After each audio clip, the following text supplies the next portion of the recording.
What is going on, everybody? Welcome back to Sideline Summit. I'm Antonio Perez, joined as always by Chris Coulter, TV Coach Boy. Danny will be here in a second. He's obviously in California, so he's getting his Wi-Fi together at wherever he's staying. So he'll pop in whenever he's ready. We got another great episode for you guys today. We will be recapping the conference finals, or what is left of the conference finals. Pacers Knicks play tonight, so by the time this releases, that thing could be all but wrapped up. But we are assuming that the Pacers are moving on to the NBA Finals. The Thunder have already moved on to the NBA Finals, so big congrats to Shai and the gang. Before we get into any of that, I want to remind you, leave a like, subscribe to the channel, and turn on the post notifications so you don't miss a single upload from any of the great shows on the network. And alongside that, audio listeners, make sure you leave a like, 5-star review, download the episode, all the good stuff to push the algorithm. But we'll sing it to Chris today to start Summits and Plummets. What I say? Summit, I just locked down going to Florida in September. I'm going to be going to Animal Kingdom, so I'm super excited about that. If anybody knows me in real life, outside of sports, I think animals are like my favorite thing. I just like them. They're just really cool to see. And I went to Animal Kingdom when I was like 12, and I had the time of my life doing the time of my life. My mom got all right. If you're listening, it's gonna sound crazy, but if you can see me in YouTube, it's not gonna look as crazy. My mom got licked by a giraffe, and that sentence is crazy. But we were on in one of those trucks and doing the safari. Yeah, like those safari.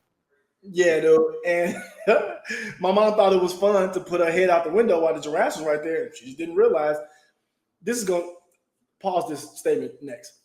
Giraffes have the wettest tongue you've ever seen in your life. My mom's whole hat was literally like somebody dumped water on it. It was the most disgusting, terrifying thing. If I was this age, I would 100% said pause back then. But in my 12-year-old self, I just was getting weak because I'm like, this is crazy. But yeah, that happened. So I'm excited about that. That's my summit. Double summit. It's almost the weekend, bro. And I've been calling Thursday Friday Junior recently. So happy Friday Junior out there to everybody who's listening or who will be listening. Or if you listen tomorrow, happy yesterday. Might as well be a pre-Friday, man. Might as well be. Yeah, those are my two summits. Yeah, drafts are very touchy, and they like to get the action they can during those little safari rides.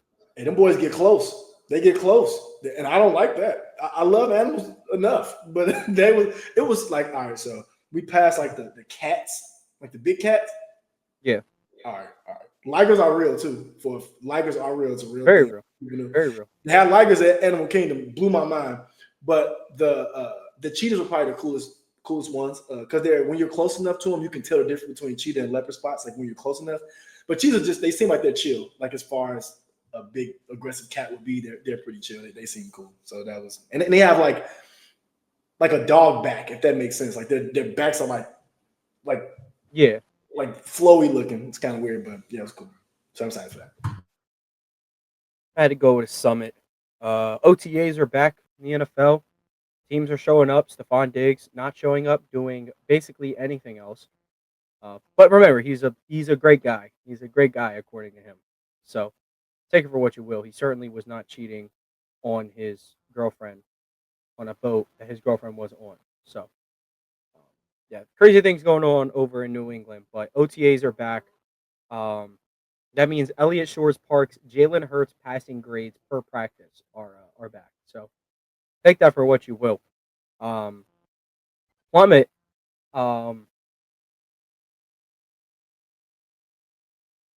Plummet, I would probably say is. Oh, you know what? I think it was. I don't know what that show's called with Acho and McCoy and all them, but LaShawn McCoy said something that A.J. Brown had told him, saying that basically Jalen Hurts calls the offense.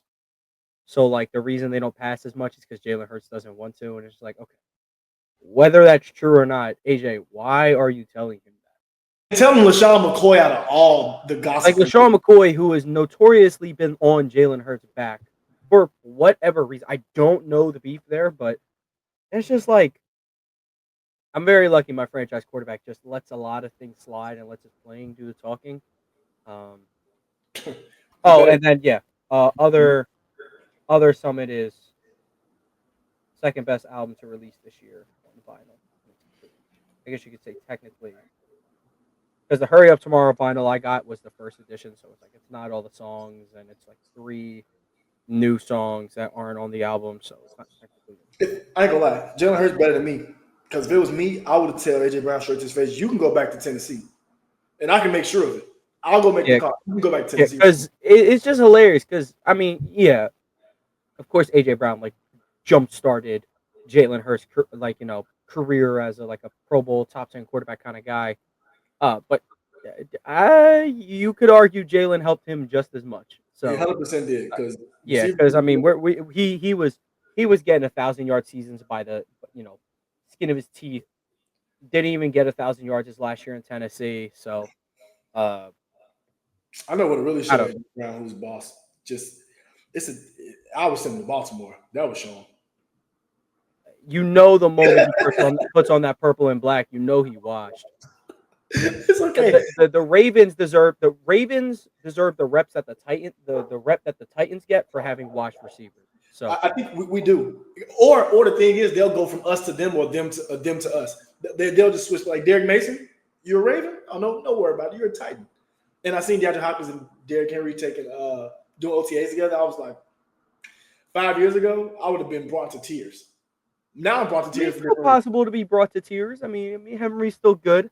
Henry's good. Look, Henry's good till he ain't. Oh, he's still good. That's the best. He's literally the Tom Brady of running backs. That's the only way I can put it. And Demon Mitchell home, so to take a little bit of help off of Derrick Henry. And I seen Diop do a one-hand toe tag catch. I'm not saying it's 2015, but I'm also not saying it's 2025. We'll see. We'll see. We'll see with them. But let's get into these conference finals recaps. Let's start with the Eastern Conference. The Pacers are up 3-1 after a amazing game 1. Game 2 took both.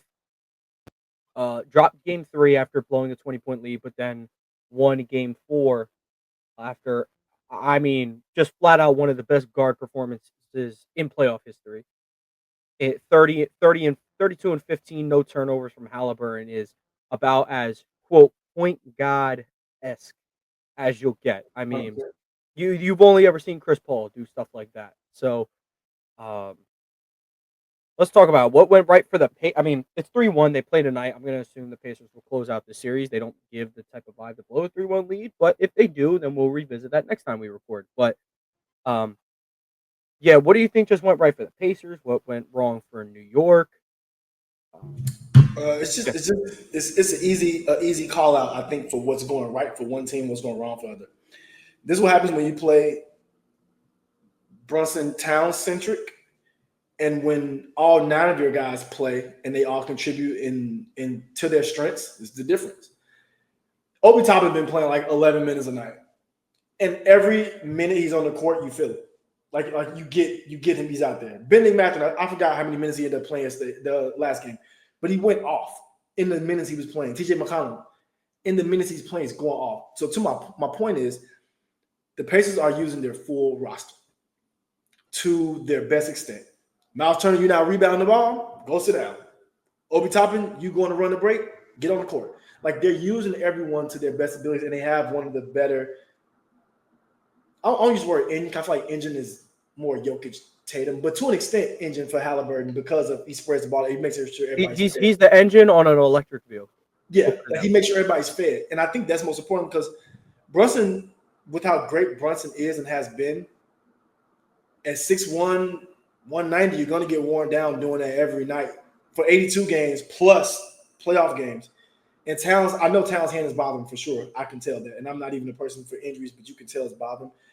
But the other 3 players, and I'm saying 3 because I mean outside of McBride and Robinson and maybe Shamet, nobody else is playing. DeLon Wright's been getting a couple minutes, but I just think the Knicks as a whole, they're just depending too much on Towns, Brunson, centric. And it's just some games been working, some games it hasn't enough. And it's like everybody can't get a flow when they're not touching the ball for 3 quarters, consistently. So I don't know. I think that's my takeaway. A full team versus 2 players. They're going to outlast you. And I think that's kind of what's been happening in this series. Of course, with Tyrese Haliburton playing damn near perfect basketball in the sense of mistakes. Turn the ball over, especially in the playoffs. Knicks are turning. Brunson's averaging, I think, 3 turnovers a game. and I think Haliburton's at like 1 point something. Those little things, when the games are as close as they've been, besides the blowouts that we've seen, those are the pivotal moments that take the series. So, yeah, that's what I'd say. Yeah, I'd have to agree with everything you said. I mean, Rick Carlisle, I can't express enough, how well of a job he's done this series with the rotations. He essentially trusts anybody on his bench to go out there, which honestly, it's so ironic because uh, th- that is the way to beat Tom Thibodeau of all people, a guy who doesn't trust anyone outside of his starters. I mean, like Deuce McBride, I'd be surprised if he got more than like 20 minutes in any single game so far. I don't think he's gotten that. But he was psycho enough to play campaign And in DeLon games Wright, 1 and 2. I mean, like DeLon Wright, it's Landry Shamet. yeah, Shamit minutes. That's fireable. I'm not even gonna hold you. I love Landry Shamet, but I mean, not in the huge 2025. Yeah, it's more than over for him. I saw someone make a really great point on Twitter. It was like, okay, you remember the point Becky Hammond made saying Brunson can't be the 1A on a championship team. I disagree for like 95, 97% of scenarios because there could be one where he's just loaded with absolute defensive talent around him. McHale, OG, Josh Hart, Mitchell Robinson. Like, okay, maybe that could work. Here's one of the 95% of scenarios that won't work. His second best player being as bad as they are defensive, like Karl Anthony Towns being as bad as he is defensively, it just won't work. Because when your two best players are that bad defensively, like, okay, I also say that to say that Tibbs is insane for playing Cat less than what do you give him 29 minutes? 28, I think. That 1 minute, that 1 game. Yeah, dude, that's psychotic. You cannot do that. And you know the crazy part about Cat being bad on defense? He doesn't even have to guard anybody that does anything crazy. Like Miles Turner is not back to the basket. He's literally pick and pop it only. How are you? Your only job is to cover that. How are you leaving that open? Yeah, It's I don't know if mind-blowing. it's a schematics thing. Maybe it is a schematics thing, but even so, in the grand scheme of things, Cat Dude, second best player. You got to consider his overall defense. I don't know. It's like the Celtics. Okay, he's being picked apart into oblivion because he's getting the switch, and Jason that's Tatum's Carl going to kill Williams. him every Yes, time. That's yes. kind of That's how it okay. goes. That That's makes sense. fine. That's every big in the league when it comes to superstars like that. But I mean, Miles Turner is getting his on yours. Dog, like me seeing Obi Toppin and it was Obi Toppin and McConnell. They were running pick and roll against Brunson and Towns, and it looked like Chris Paul and Blake Griffin. I was like, nah, and I love y'all know I love McConnell. I love all the small guards and dirty work players, but okay. And Obi Toppin isn't even a real roller. He's only rolling for the lob. So once you take him away the lob, he can't do anything. It's just weird.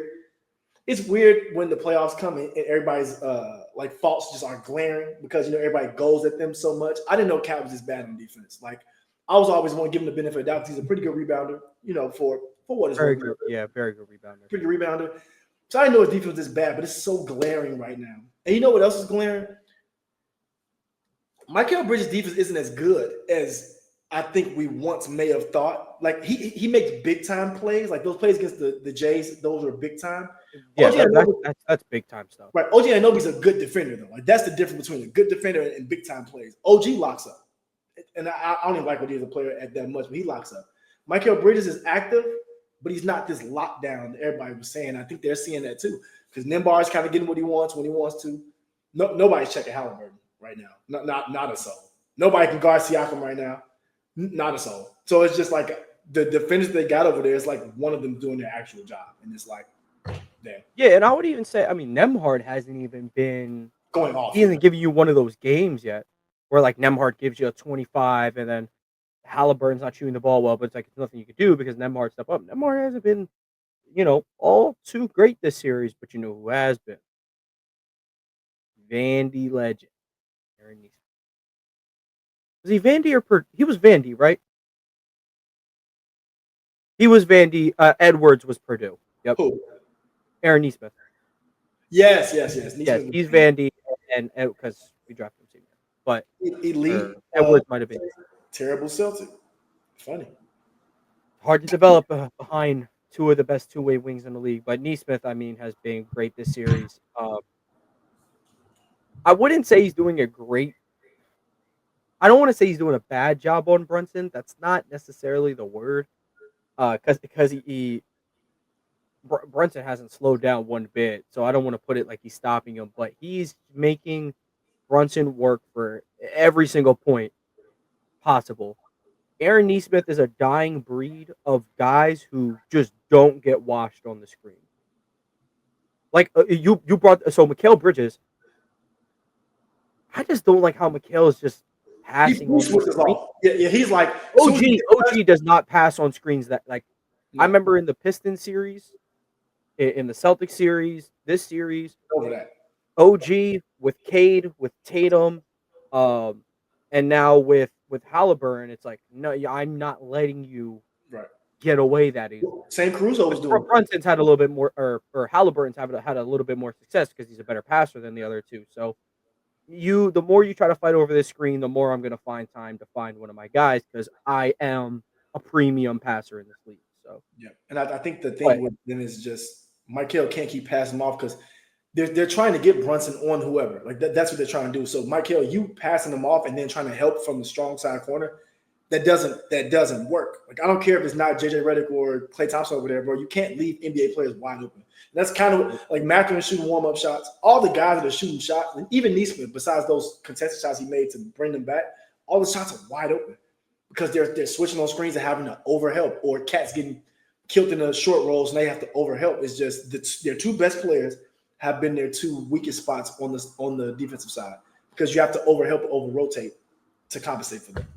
Yeah, and that brings me back to the original point where it's like, yeah, you need these two on offense unless you're just going to run Brunson into the dirt all game. But then you have to deal with both of them potentially being picked on defense, and it's just a little tough. Like Mitchell Robinson has played really good these playoffs. Like, there's just no way he's played great outside of the Hacker Robinson that the Celtics used and the basketball gods deemed to not like. He's been pretty good, and it's actually been funny according to like net ratings and stuff. Cat on the floor by himself or Brunson on the floor by himself have been like net rating like over 15, but when they're on the court together, like a -2. Now that's probably because that takes up the bulk of the minutes, but it's just something to point out. But to get back to Nesmith, who has been, I believe, the second leading scorer in this run, second or third leading scorer of this run, I think he's the best defender in this run, and just willing to make all the hustle plays. That's ironic enough. That's a guy you'd want on the Boston Celtics, but you want a Nesmith. You need Nesmith on any contender right now in today's NBA. You need a person who can make the open three, a person who can score off of one or two dribbles, and a person who's going to defend the whole game. Every contender, and it's a plus that he doesn't die on those screens. It's such an underrated defensive. Like, think of all the guys that are on all defensive teams, like perimeter defenders.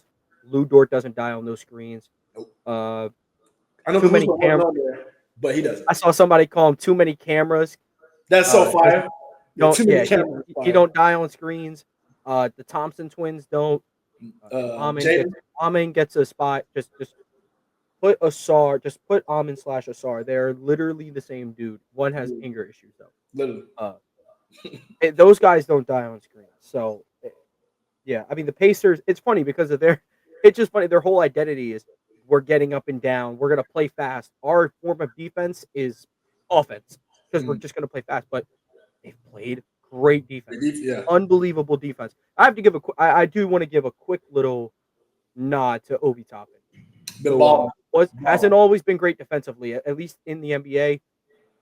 Not only is he balling in transition, he had the dagger dunk that should have been an and one of McConnell in game one, and more than serviceable on the defensive end. I'm really, really happy to see him work out because players like him were so good in college. Like a slightly like a 4 who can't really shoot and not great on defense. How's he going to pan out in the NBA? Well, he didn't get a tournament to show you that he's obviously going to pan out in the NBA.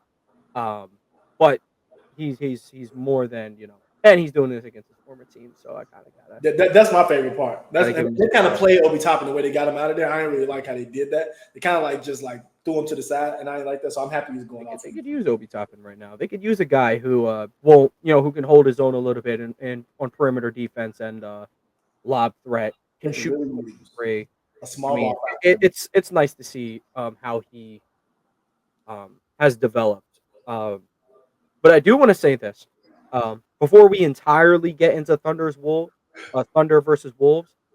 When I tell the history of basketball, I will bring up T.J. McConnell before I bring up Rudy Gobert.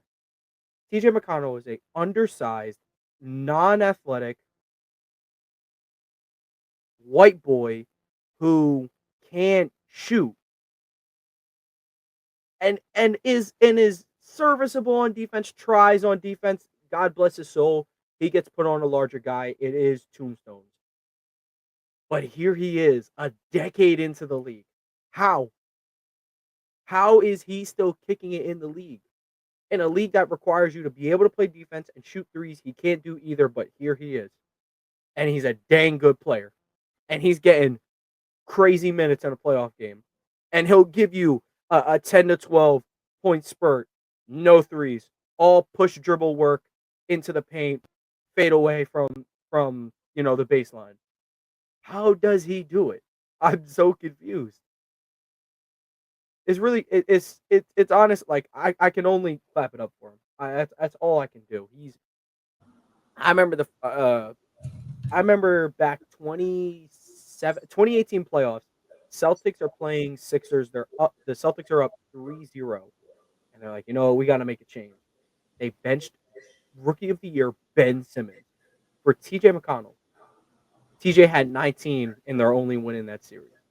Just changed the whole series. But I love TJ McConnell. I love TJ McConnell because he knows what he's good at, and he won't let you force him to do other stuff.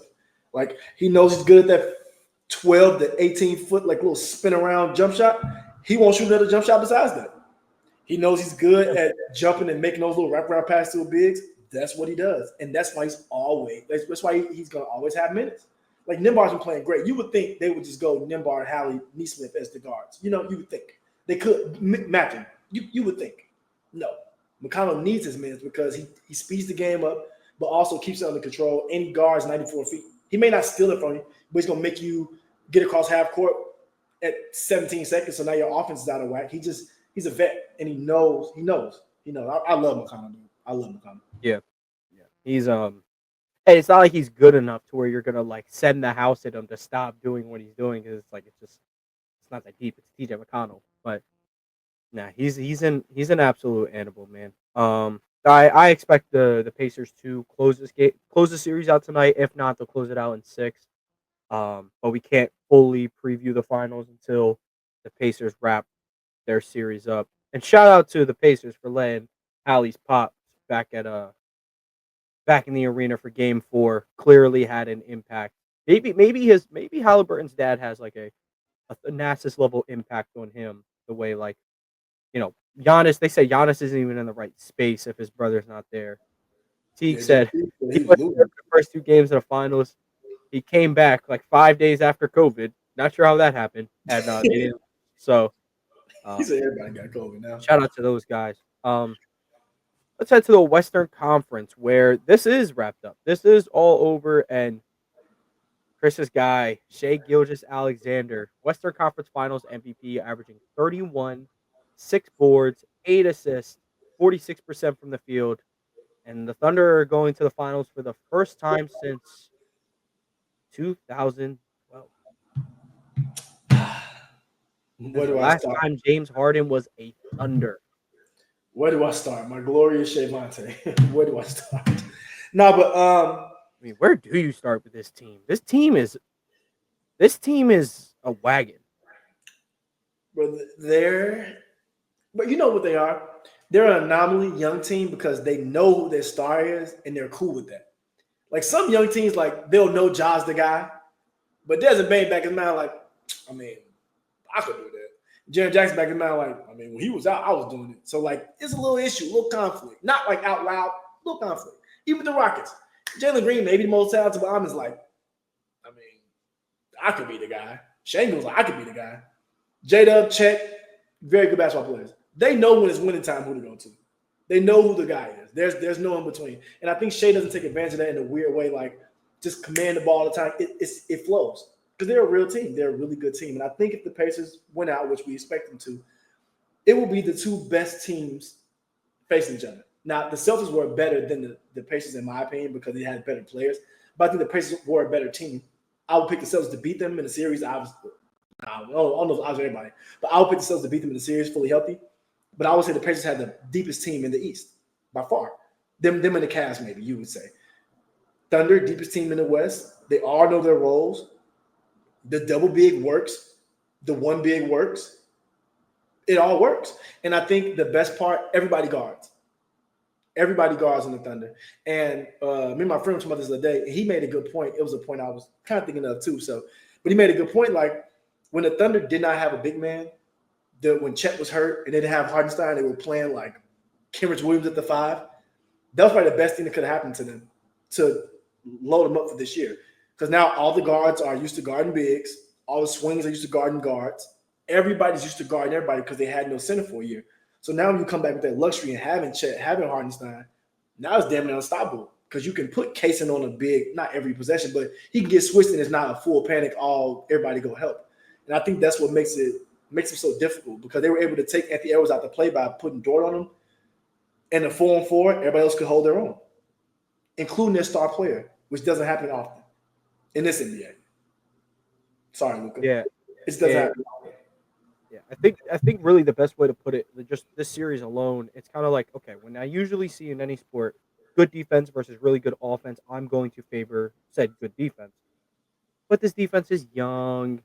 Yeah, you got Caruso, Hardenstein, they're vets, but they're young. But that just seemed to be enough to overflow the offensive talent that Anthony Edwards is. He looked rattled per se. And this kind of this makes me think about something. So how he's quote legend killer. Do you think they were doing this for Michael Jordan when he was finally able to beat Isaiah Thomas? They called it like I don't know. That's the vibe I just get from it. It's like, oh, he's the legend killer because he beat 37-year-old Kevin Durant, he beat 40-year-old LeBron, he beat a prime Jokic, which I guess is fair. But again, basketball's not all 1-1. But kid's only 23. He's already been in the 2 conference finals. The track record said he's going to be very good. So he has a rough series. You take the good with the bad. But as for the Thunder, I think the best when you said like, oh, they're young and they know who's the guy. Even the vets know who the guy is. Caruso came here, and Caruso's always been a guy. I'm gonna play defense. I'm gonna try to hit my open threes. We're gonna run in transition, but you got it. Hartenstein didn't even flinch at the idea of sharing a front court with Chet. There have been times this series where they say, you know what, we're doing good with a small ball 5. You just might not have to play. No complaint. And they even went Jalen Williams over him a couple of times. No issue. No issue because he is a vet who knows his role, and that's just a very important thing, $30 million a year don't hurt. I wouldn't mind sitting down, saving my legs. And a free ride to the finals. Well, not free. He's played a big role, but free ride to the finals ain't too bad. I'm interested to see how much he'll play this next series against the I think that's going to be interesting. I think Hardenstein minutes will have to match with Miles Turner. But I think they would go one big. Chet's damn near your option just because he can do what Miles Turner can do. Yeah. But honestly, you might want to. I don't know. I think on Nesmith, you may want to have Hardenstein out there just for bigger screens. You never know. I think that's going to be interesting too, like how they play that. But I want to see how Haliburton, if the Pacers do pull out, I want to see how Haliburton adjusts to having ridiculous defenders on him the whole game because it's going to be Dort, then Caruso, then Kaysen. It's going to be a lot thrown at him to where he won't have a break. So it's hard to even screen off on the Thunder and get somebody weaker on you because the weakest defender in the starting 5 may be Dub. It may be Dub or maybe Shai, but they're both really good. Yeah, like if my starting 5, my worst defender is Shai, and then he also happens to be like, the MVP. Oh, I'm so good. And not a So bad good. defender at that. It's almost like Not it's almost like he is just a flat out good defender. Like yes, that's what I'm saying. He's he's actually just a flat flat out. out good defender. He is one of the premium guard defenders, like amongst people who like you got like that's the thing with all defense. It's like majority of these guys are out here to just play defense. So when you see like when guys like Kobe used to make it, MJ, it's like you know Hats that off. that that's just very impressive because you're not out there to play defense. Shea, I feel like in that kind of era would be an all defensive guard, but there are guys who are literally just out here to play defense. Um,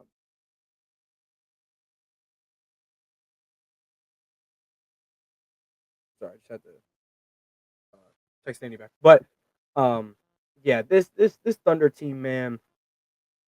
I think another good part of it is that like, so Shea is young, but he's played so much more basketball than Dub and Chet. That's like you can only look at him as a vet in your head. He is young. He is 26, but he is a vet. At the end of the day, it's kind of like Booker in that finals run. He was like 25, 26. Like, but he's been playing a lot of ball, but you would still consider him young. He also had Chris Paul with him, so it's a little different. But um, yeah, I mean, shout out to this team. I mean, if they cap this thing off with a ring, I think we're really looking at one of the all time greats. Um, I'll never get to live. I'll never, unfortunately, get to see this Thunder team stack up with the closest version of the 2024 Celtics that we'll get in the 2025 Celtics. But uh, that would have been a great series. That would have saved basketball, honestly. Just like Aaron Wiggins. That's another big piece of it. Drafting guys who are willing to buy into said system. Jason Wallace, Aaron Wiggins, trading for Isaiah Joe. Um, Dort has been doing this for some time now, about half a decade. He's been bought in from day one in his role. Um, I think my biggest kudos would probably be Chet Holmgren though, because someone was like, if Chet was on any other team, he would be so mediocre. I'm like, if he's on any other team, his development is prioritized like he is baby Kevin Durant. But no, he's yeah, he gets his plays called for him, and he walks out of there with a smooth 18 a game or whatever.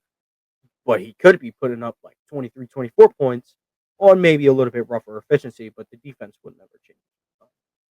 So that's just my thoughts on that. As for the Timberwolves, though, this brings me back to the point where I say I bring up TJ McConnell before Rudy, and when I'm discussing basketball to my grandchildren, because I I used to give him so much benefit of the doubt. He is a great rim protector. He does earn those regular season defensive player of the years, but when my kids look at those years that he won and I have them covered in whiteout, they're like, "Who was there?" I'm gonna say like a ghost because he's just. I don't. What do you work on? What do you do in the off season? Like seriously, what does he do in the off season? It's very sad. Um, he can't catch a ball. I heard like someone was like, I saw like a Photoshop of him on like a Lakers jersey. I was like, Luke, he would not go 1 week being able to play with Luka and LeBron. If he could not catch their passes, it'd be an absolute nightmare. Even when he catches the ball, bro, he can't make layups. And it's so weird because I've never seen a person so big go up for so many two-hand layups. Like, it's just nerve-wracking because Lay the ball up, you're 7'4". just dunk it, bro. Or just do like he has no touch. He has no feel. He doesn't No even play footwork. with oh yeah, zero forward. He doesn't even play with force. Like most people with no footwork, at least they'll play forceful. Like they'll at least try to run you over. Like Drummond footwork is trash, but at least he'll get it and try to run you over. He'll Yeah, do something. try to like elbow you out the way. Something. So He'll do gone. something. Dude, go just go up there, blow the layup, smack his hands together, run on the other side. If I'm Ant, I would say it's either him or me. Some got to give. I can't deal with this, bro. I can't deal with Yeah, this. and then on top of that, I mean, McDaniel's had an inconsistent series. Yeah, 2 good games. Nas Reed didn't have his best series, I would say. Julius Randle played so good in the first 2 series that you kind of forget what he usually looks like in the playoffs, and that's what happened. But you do have to give a lot of credit to Oklahoma City's defense and all of these players' struggles, though. one of the greatest, like one of the all-time greatest defense, can just absolutely take you out of the game on points off turnovers. Because it's not only the turnovers part; they're just as qualified offensively than they are defensively. So when they're getting up these courts, like even guys who aren't going to kill you in half court offense, like Alex Caruso, best believe Alex Caruso is flying up the court to get himself some free buckets. Uh, Same thing with Lou Dort. Same thing, guys like Case and Wallace. Well, Case and Wallace could just flat out get buckets in half court offense, but he's also going to run up and down the court. Um, and I just find it so funny that a team that can play with so much pace, the guy leading the helm is so chill, so laid back. I'm going to take all the time in the world that I need to get this bucket. There's not going to be a thing that you can provide defensively to stop me. Or to speed me up. I love that. Nope. Nobody can speed. I saw the Brett Usher clip that you quoted against Shai against all defensive guys. That is of course there are plays where Shai is just looking to get to the free throw line. Sometimes you need it. But in all those clips, there's no trying to get to the foul line. I feel like he just recognized who he's going against. It was like, let me get my real yeah, bag. yeah, I'm just gonna cook you real quick. Yeah, I'm just gonna get out the way, prove that I can cook you, and then go back to doing what works for me. It's like, bro, if anybody's ever played actual basketball on the court with refs, the best way to get in the rhythm is layups and free throws. If I know my team's counting me to shoot 20 plus shots a night, why would I not try to get going?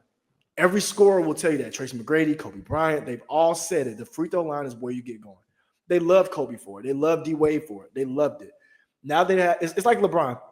Nobody cared about LeBron championships until they saw he was actually good enough to maybe challenge Jordan. So it was like, no, you don't got enough championships. Here's the problem. It was enough that Shai didn't have a ring, didn't make it to the finals, didn't have a good enough team. Now he does. Oh, let's talk about the free throws. Something's got to be bad. Nope, we're not having that. Like, Kendrick Perkins couldn't find nothing else, so he said the reason Anthony Edwards isn't facing the league because he doesn't have a family. It's just they find. Yeah, bro, that is like they find. What are we talking about? They find things, bro. When they get tired of the facts, they find things to make up. Nonsense, dude. Yeah, that is pretty much everything we got. But I did want to do one more thing though. I'm trying to find.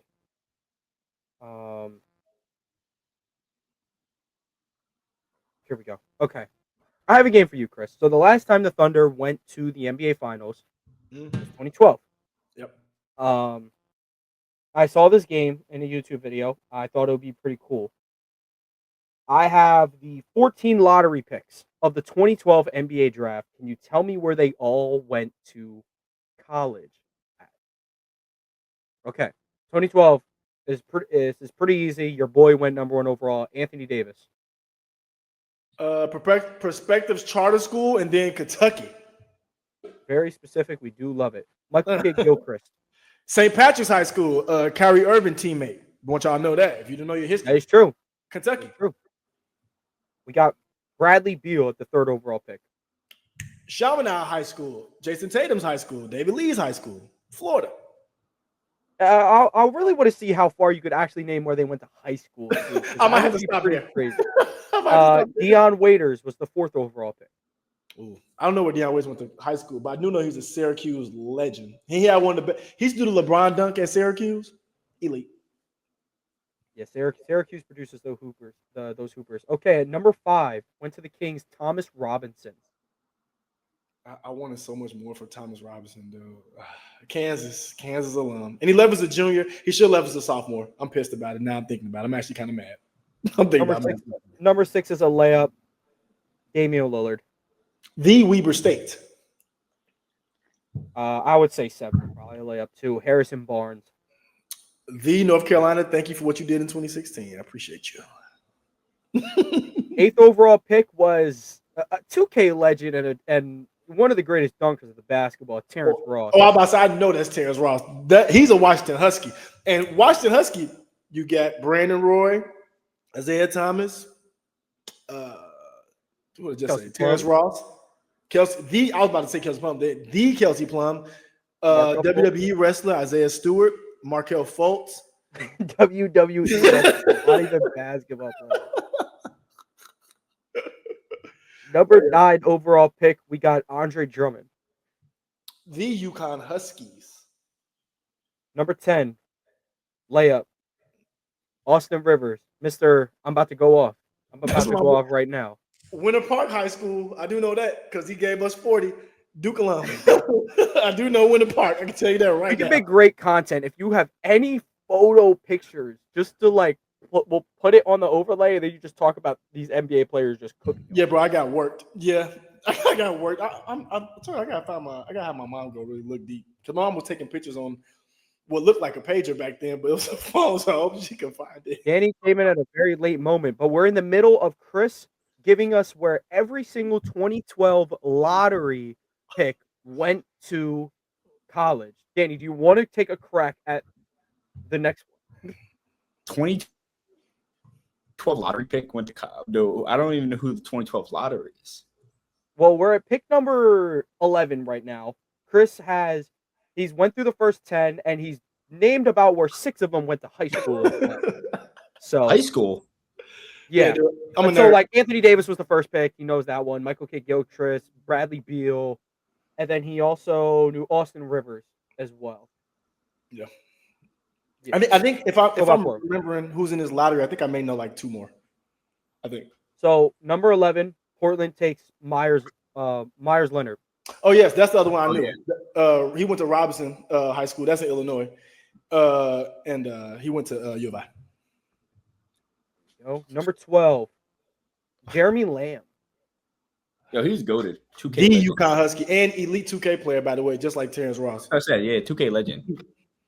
These last two, look, I have no shot, but you'll be penalized if you don't get these right. Number 13, Kendall Marshall. Oh, I know this is back to back. It's Kendall Marshall, John Henson. They're both at UNC. Yeah, That's I knew I was that's talking just crazy work. I know what I'm talking about. That is just crazy work. First and foremost, y'all, the listeners, if y'all like Haliburton, go watch Kendall Marshall tape. But he just won't shoot. He doesn't shoot. He won't shoot the ball. He won't shoot. He like the RDC skit. He won't shoot, but he drops all dimes. Like Kendall Marshall is one of the best passes I've ever seen in my life, y'all. I promise you. I just want to put out some note. Go ahead, Danny. Buzz looks good, by the way, man. Gotta say, it does. It looks sharp, man. It suits you. It suits you. Yo, I was told 2 comps. 2 comps. I was told Jesse from Breaking Bad.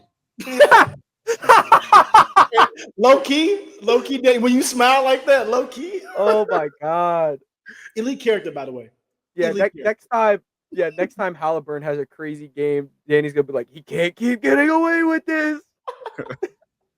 So I was told that. That's a good one. And you know the movie Time, Just in Time, or In Time, with Justin Timberlake. Yes. Like you had to cut like that? Yeah. Low key, Danny. And those are 2. And whoever's gave you those 2, they actually worked. They didn't just pull it out of a hat. I know they worked. They worked. They did their homework. They did their homework for sure. Nah, it looks good. Yeah, the Breaking Bad Jesse one that was spot on. That was. We got past the Jake Short allegations. It's gone now. No, you look like Jake Short if you went down the wrong path. You'll never beat the allegations, bro. It's just there, man. Like I don't know how to explain it. Danny, did you want to give us we're gonna do this rundown style. I'm gonna have questions for you. Just gonna give me like quick thoughts. Is that cool? That's cool. Yeah, let's do it. Okay. Who's been the biggest X factor for the Pacers in their series win? Yo, so I thought it was gonna be Nembhard before the series started, right? Yep. He was that in one game. In the overtime game, I think him coming alive in overtime was huge, especially with the forced turnover off Brunson, the game on the line. Yeah. So I think he was that for that one game. To me, it's Siakam. Yes. Yeah, had that 40-point game in game 2. Yeah, that was huge. 40-point game, but not even that. He's been hitting all of his corner threes. And he gets dished the ball. Like he when he gets the ball, he just goes. There's not many people in the NBA that just go. Him, De'Aaron Fox, 2 people when we get the ball. Tyrese Maxey, those 3 players just get the ball and run. Go straight. Yeah, that's true. Hey, all right, next question. We know who was Danny? Oh, go ahead, Tom. Go ahead, Chris. I was saying, you know what else he's doing that I really like Siakam's taking away another defender from Haliburton. Like he's either taking away Anunoby or Bridges, like one of those switchable guys. So I think that's doing X factor right there because it's one less good defender for Hallie. Yeah, you know the Knicks could use Obi Toppin? Nah. I'm about to say Tone said that. Joel Embiid, Kristaps Porzingis, one of those two guys.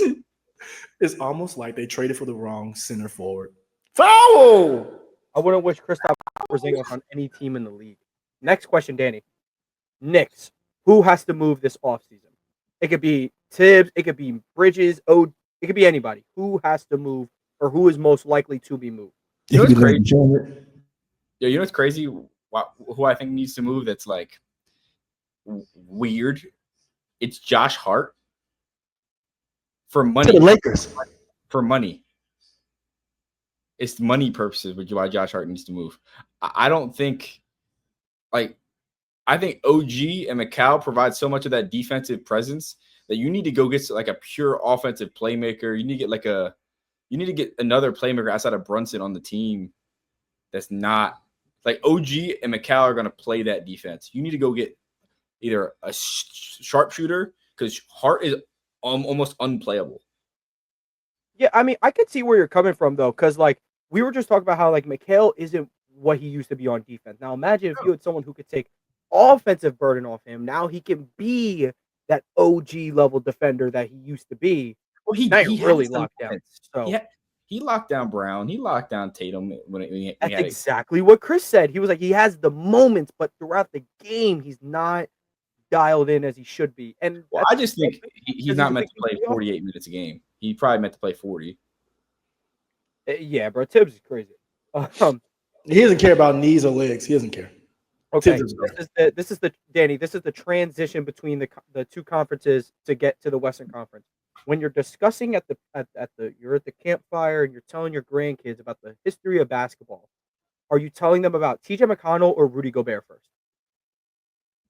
Probably Gobert. Ugh. I'm bringing up the undersized white dude who isn't a great defender and can't shoot, but I love TJ stick McConnell. Around in our game for years. Wait. Are we talking about the type of player? Or are we talking about TJ? No. Literally, TJ McConnell or Rudy Gobert. Who will you tell your grandkids about first? Oh, probably TJ McConnell because I'm a Sixers fan. But telling him because I'm a TJ fan. Kid's a beast. He is a beast. I think he could probably run point for the Sixers right now, starting point guard. I don't see why not. I think Maxi McCain would get along. That's because Maxi McCain. Wait, let me cook. Is McConnell a free agent? I think he has one more year. He just got a deal. I'm not exactly sure. But you could get the all Mick team. You could get TJ McConnell, McClain. We already got McClung, and then they get the McDaniels brothers, Jaden and Jalen. We had one of them. Definitely had the worst one, Jaden. The worst of them all. You had the Cody Martin of Jaden McDaniels. Transition into the Western Conference Finals. Danny, this Thunder team if this Thunder team caps off a championship, Shai had a top blank guard season since 2000. Since 2000. So in the last 25 years, where does Shai's season rank amongst guards? You know MVP, what? Scoring title, first team All NBA, Western Conference Finals MVP, probably going to win Finals MVP, 68 wins, 31 points per game. It's not better than Curry's season. That's it. In my opinion, to me, and then that Russ season where he dragged that bum ass team to a 5 seed. See, do I appreciate the floor raising or do I appreciate the ceiling raising? That's where I'm. That's what I don't think Shai really he didn't. I think this Thunder team has been coded to win 60 games for a long time. They're not winning 60 games without Shai. They're not winning without Shai, but I think you could put any other superstar there and like swap Shai out with any other guy and think they still be the same. Tatum might get them more wins.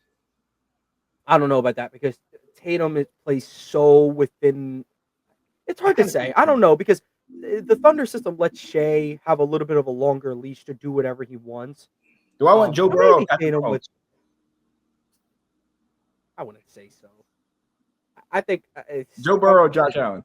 if I'm comparing Tatum and Shai to quarterbacks, I think it'd be a little bit like. Shai's Joe Burrow, right? Is he? I would say No. Is he Herbert? No. No. I love Herbert, but let's not do Shai like that. Shai would be. Mahomes has to be Jokic, right?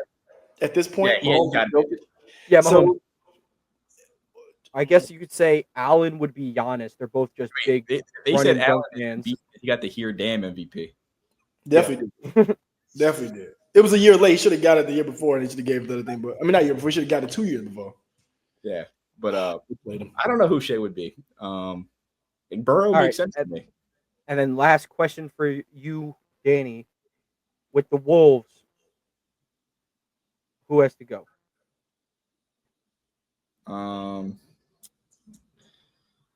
What if I said it's Gobert and Randall? Gobert and Randall. So just clear house, give Ant whatever he wants.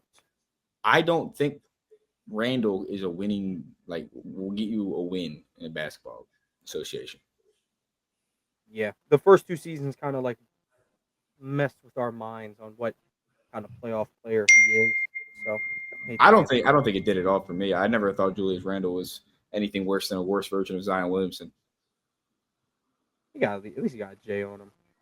Now, my final question, Danny, and if you don't get this right, you are banned for life. Can you tell me where Quincy Acey went to college? Chris, do not answer this. I know you know. Quincy Acey. Can I give you a hint? Here's a hint. He went to the same place as Quincy Miller. And it's another person who went to that place. Same Brink draft Brown. class, or What state is it? Same as Perry Jones. The Perry Jones. I'm not smart. I have this whole thing up right here. So I'm not Chris. What state is it in? Where is Texas, right? Yep. I was about to say the place and where is blah blah? It's a Texas. Did you go to SMU? No. Nah, they went to Baylor, but here's your redemption. Where'd Chris Middleton go? Chris Middleton? One of my schools. All I can imagine him is he's in a baggy uniform. Yes. It's one of my schools, same school as Alex Caruso. You got it, Danny. I know you got it. I'm pulling for you. I don't know if I do got it, dude. You do got it. No, I'm thinking Break about it. down I through the whole 2016. Not A&M, dude. A&M. It did go to A&M. Yep. A&M is easily the best basketball school of the 3 I like, at least now or in recent memory. Temple hasn't been. Nah, Florida's the best. Florida ain't one of mine. Uh-huh. A&M had AC But- Law. Actually, no. Florida big- is now all of us because we all mess with Lee. So, True. You're a big Tim Tebow fan. all right, I'm really about to stump Chris right here. Where'd Kevin Murphy go? Kevin Murphy. Who is that? Play for the Rockets, right? Got drafted to the Jazz. Let me see. I can bring up his whole career. He's Who played is- yo. 17 games. Kevin Murphy, You want to get real? Johnny Furphy. Kansas. He said Kansas. Not even Okay, the question. Kevin Murphy went to Tennessee Tech University. That's not a real school. Damn, why don't I know who Kevin Murphy? I'm stumped right there. I don't think I even know who Kevin Murphy is. We'll end on a good note. Relatively easy. I'm GG. I'm washed. Here, this is the first pick outside of the lottery where Mo Harkless go. The Mo Harkless? Yes. Hey, you know he had one of the finest. He was with Paige Hurd for a long time. Went to St. John's. I know me some Mo Harkless. I know that 2016 back of my hand. I think All I right, could do Chris, the whole Chris. thing. I think. You want to talk about ball knowledge? Where did tight end Mo Ali Cox play basketball? I'll tell you that. Very good basketball player though, by the way. And I don't know where off the top of my VCU, head. baby. Damn it, VCU. you're right. You want to know what's crazy? You want to know what's crazy about that? I think during the draft, they were like the NFL draft, they were talking about like two-sport athletes, and they brought it up, and they never showed the jerseys. So I was like, damn, I know it's a school. I've watched his basketball highlights for whatever reason before. Bro, he was nice. I watched. Yo, he was nice. Julius Peppers was nice. Like, it was some Yeah, people I think next episode we might have to draft NFL hoopers. Yeah. I already know I got on my board DeJean Smith early on my board. T. Higgins, he won't make it to me. Currently, right now, or we're talking about all time? Oh yeah, all time. He's my top 5. OBJ. I mean, like guys who played in college are a little different. You know, OBJ on top 5. Antonio Gates, Julius Peppers, Odell Beckham Jr. going top 5 for me. In basketball? No, give me out. No, because you have to get the tight ends out of the way for Jimmy Graham, Julius Peppers, Antonio Gates, Tony Gonzalez. They were all old-fashioned 4-mans who played in college, so they're automatically better than everybody else. How about Alshon T. Higgins is the best high school hooper. Alshon Jeffrey and Nick Foles. Foles was nice. Foles was all state. Nice. No, Foles was very nice. That Foles was nice. We almost don't have a Super Bowl. That boy was almost too good. He was almost too good. Foles was nice. Surprisingly, I'm like, dang, he was nice. He was nice. Yo, wasn't Carson Puka Nakuma's first after all the people who played in college. Puka can ball. He's a real hooper. Puka can hoop. So, but the reason Foles and Alshon got along so well is because it was like the way they would pass to each other. It's like giving your power forward an entry pass, and Foles knew how to deliver that. So it was just so easy. Like Alshon boxing someone out, getting that thing. Alshon Jeffrey was a beast. How many times have you caught a post entry? Like it's the easiest. One question. Alshon was a beast for the Bears too. Last question, and then we can. Alshon Jeffrey or Brandon Marshall? Brandon Marshall. Brandon Marshall. Brandon Marshall. He's deaf. Yeah, Brandon Marshall might have had like personality disorder, but like that brother could play. Yeah, him and AB the most touches in the game. So. What you say? Him and AB have like 20 catches in a game before. That is true. I think Marshall.